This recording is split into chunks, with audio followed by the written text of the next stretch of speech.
I just got so sleepy. Okay, behind the songs. What are we on? Souvenirs.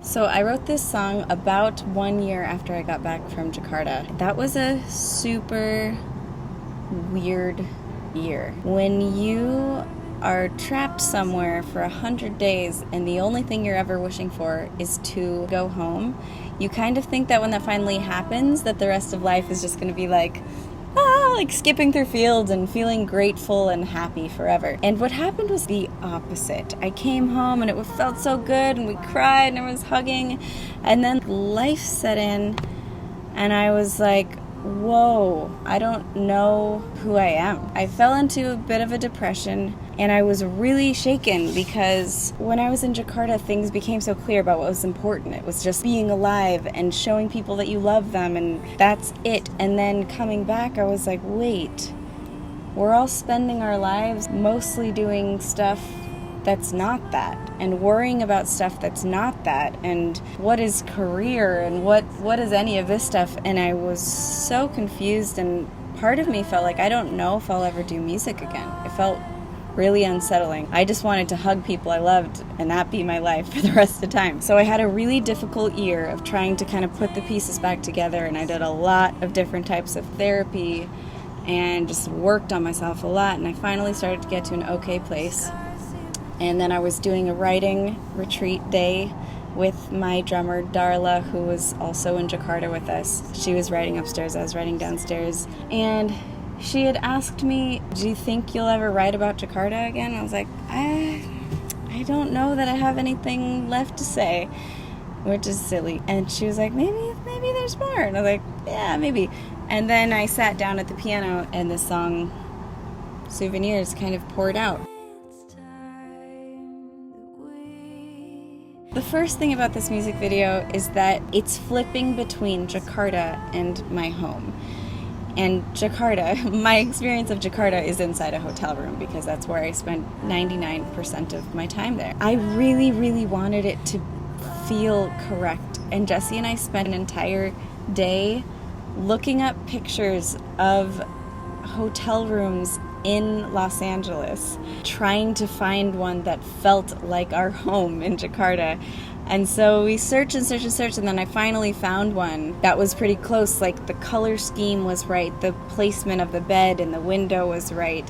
We even moved stuff around in the hotel room to be as close as it could to ours, except it's the mirror image. What I wanted to do for this video was just recreate my life there. So everything you see me doing in this video, it's exactly what I did. So the outfit that I'm wearing is the outfit that I lived in. The mug that the video starts on that has Indonesia and then a plane flying over the ocean and then California, and it says how many miles is between these two places, was actually a gift given to me the night of that show before all of this went down, which is so weird. One of the only gifts I got that night was a mug that told me how far away I was from home. And I did love it, and I still use it now. Someone also at the show, they gave me a journal. So I did all this gratitude journaling in this journal that someone gave me at the show, and just real journaling about my time there. That was not actually my original journal. I found another that looked like it, and then I copied out actual pages from my diary when I was in Jakarta. The crocheting, Darla and I, again, my drummer, who's like my Jakarta sister, at one point we were like, we should learn how to crochet granny squares. And I had this idea that I would make this blanket. And so we spent all of our time, like, we'd be at dinner crocheting. When we're with the band, we're crocheting. When I'm really depressed, I'm crocheting. And then 100 days in, we get word we're going home. I never finished the blanket. I tied them up in this little bag, and then I put them away, and I never looked at them again. And so when I shot this video, it was the first time I actually brought out all of these squares that I had been working on the whole time I was in Jakarta. And it was the first time I'd crocheted since I finished the last square. I didn't even finish the last square I was working on, which is so weird. So it felt like this nice closure to get to finish the final granny square. I still haven't made it a blanket, but that's okay. The video is also a lot about the weird transition coming home. There's a part in the video where it flickers in between me being at home and me being in Jakarta. The whole time I was in Jakarta, I was thinking about home. And then I get home and I just kept thinking about Jakarta. It was like this weird alt universe, and I was always going between them. This is really the whole point of the song. All of the hardest things, like the saddest memories and the most difficult conversations or moments, those feel like gifts to me now.